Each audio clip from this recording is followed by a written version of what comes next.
poem I try not to write every time I pick up my pen. I'm afraid you're gonna stop listening. Yet here I am with another poem about rape, about sexual assault, about domestic violence, about all these little women's issues, and I get asked, why are you so angry?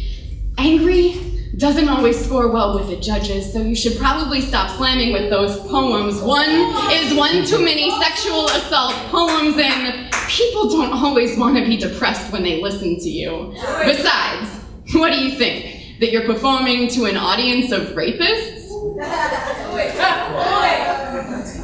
Well, yes. That is what I think. I mean, think about it. 1 in 3 women will likely be the victim of sexual assault in her lifetime, and look around this room. 178 women were raped in the United States today. Who do you think is doing it? See, the problem with rapists is that they don't always come with name tags, so sometimes it's hard to tell when you're alone with one, especially when most of them don't believe they're rapists. Even worse, most of them are someone the victim knows.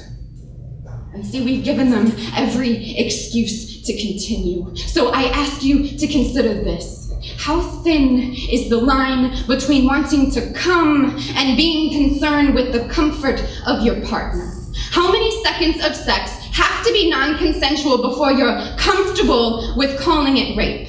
How long does a man have to press his hand down on the back of someone's head before we call it assault? Or if they have a ring on the finger, does that imply their consent?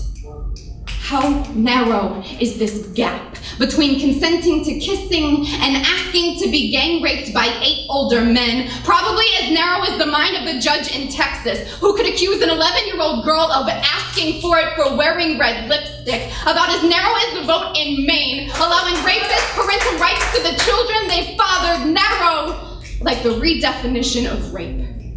So I ask you to consider this.